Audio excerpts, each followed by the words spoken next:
Grote vriende, baie lekker dat u weer saam met ons kuier vandag. Dis heerlik om met die woord van die Here besig te wees. En ek werk as 'n tentmaker in Ierland, in die gemeente hier. En ek kan vir u eerlik sê, my werk in die kerk is nie vir my werk nie. Dis vir my heerlik. En dis lekker om met u tyd te spandeer. Ons probeer maar met die beperkte middele tot ons beskikking. Ons het nie 'n hoogs betaalde sosiale media bestuurder in ons gemeente nie. Ons het nie die beste kameras om ons werk af te neem nie. Ek is maar hier op my eie, ek het nie eens 'n kameraman hier nie. So ons probeer maar ons beste met dit wat ons het om die evangelie te verkondig aan die wêreld. Ons het nie eers baie mense wat na ons goeders kyk nie. So dis ook 'n hartseer vir my partykeer dat ons kyk en dan ons net 50 mense wat daarna gekyk het. Maar dan sê mense wel, as daar 50 is wat daarna kyk, dan is dit wonderlik. So weer eens baie dankie dat u ook deel is van ons groepie. En hopelik leer u dan elke Sondag ietsie uit wat ons vir u bring, vir die voedsel wat ons vir u bring en die lering of die onderwysing wat ons vir u bring. Nou ons is besig met Tessalonisense en ons het al bietjie gepraat oor die transformerende geloof, die transformerende gesin, geestelike gesin wat ons het as kinders van die Here. En vandag gaan ons praat oor geestelike volwassenheid. Hoe lyk 'n geestelike volwasse mens? Vriende, jy kan al die kennis in die wêreld hê, jy kan deel wees van die beste mega gemeente van 5000 lidmate.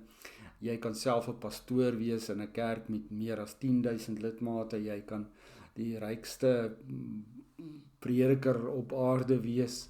As jy nie weet hoe om jou te gedra as 'n Christen nie, dan is jy nie geestelik volwasse nie.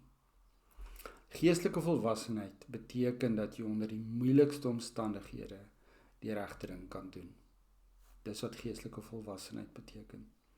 As jy nie weet hoe om jou te gedra nie, as jy nie weet hoe om op te tree nie, as jy nie weet wat om te doen as 'n Christen nie, dan is jy nie geestelik volwasse nie. Dis maar eenvoudig soos dit is.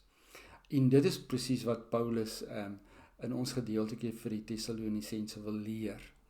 Maar voor ons dit gaan lees, wil ek hê ons moet net ons oë toemaak. Here, seën ons as ons die woord open en help ons om te verstaan wat U vir ons wil sê. En ons loof en prys U naam. Amen. So verder dan broers, dis nou in 1 Tessalonisense 4 vanaf vers 1 tot 8, nee. Verder dan broers, vra ons julle en spoor ons julle ter wille van die Here Jesus aan. Julle is deur ons onderrig oor hoe julle moet leef om God te behaag. Julle leef inderdaad reeds hier volgens, maar julle moet nog al hoe meer so leef. Julle weet tog watter voorskrifte ons vir julle gegee het deur die Here Jesus Christus. Want dit is God se wil dat julle heilig moet leef, dat julle sal weerhou van onsedelikheid. Dat elkeen sal weet hoe om sy eie vrou op 'n heilige en eerbare wyse te verkry. Nie uit wellustige begeerte soos die heidene wat God nie ken nie. En dat hy nie sal oortree en sy broer in die saak bedrieg nie. Want soos ons tevore vir julle gesê het en nadruklik bevestig het, die Here vergeld al hierdie dinge. God het ons tog nie die onreinheid geroep nie, wel. God het ons tog nie tot onreinheid geroep nie, maar tot heiligheid. Daarom dan, die een wat dit verontagsaam nie net die mens nie, maar God wat sy Heilige Gees aan julle gegee het. Vriende, daar's 'n baie belangrike ding hier. Ons wat kinders van die Here is, moet God se karakter weerspieël.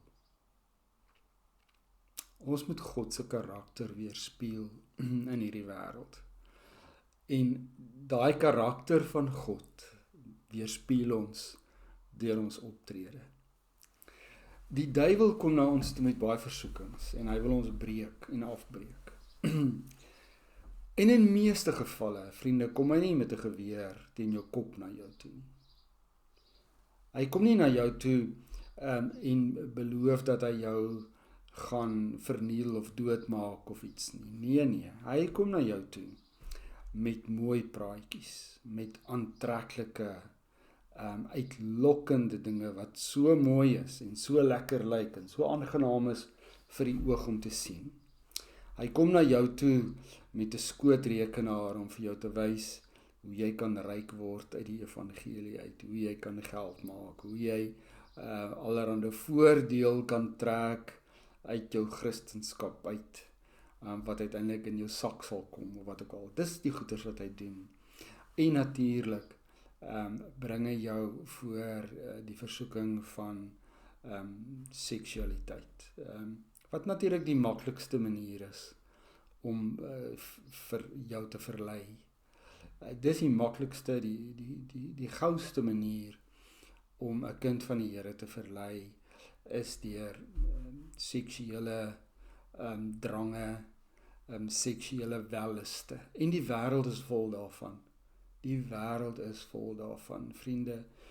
En dit veroorsaak in ons wêreld en in gemeenskappe en in gesinne, oral veroorsaak dit ellende. Groot ellende.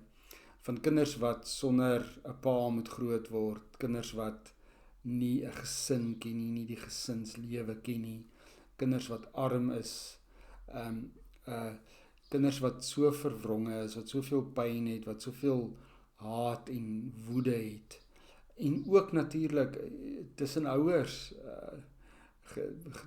by getroude paartjies waar hierdie dinge voorgekom het, hoe daar nog soveel pyn en swaar kry en ellende is in daardie. So, dit is so aantreklik, maar is so vernietigend. En as jy nie jouself kan beheer nie, dan is jy nie geestelik volwasse nie. Dis doodgewoon wat Paulus sê. En dis hoekom Paulus hierso vir die mense sê, julle is goed. Kyk, ons het nou al die vorige 2 keer gesels oor hulle liefde vir mekaar en onder mekaar en hoe goed dit eintlik gaan in die gemeentetjie. Maar dan sê hy, nee, maar julle is nog nie daar nie. Julle moet 'n stappie opstap. Julle moet julle self nog beter doen op heiligmaking. Dis die pad van heiligmaking en dis wat so mooi is.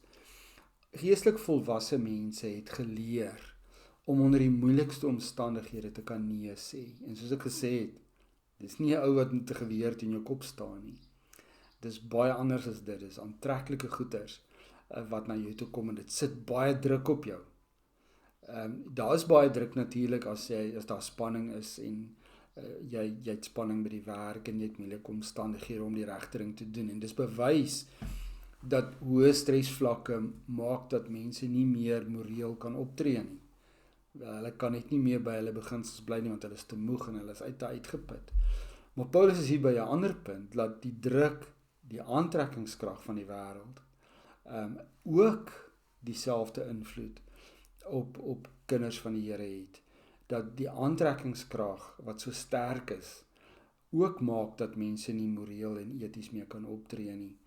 En dat hulle dan daar hulle self verloor. Nou vriende, dis baie gevaarlik vir ons as Christene om verkeerd op te tree en nie te weet hoe om onsself te beheer of te hanteer in moeilike omstandighede. In die eerste plek, die karakter van God leef in ons. Die Heilige Gees leef in ons. Ons moet die karakter van God weerspieël. Wat 'n aanklag is dit teen die Here as ons nie sy karakter weerspieël in ons lewe en in ons optrede nie.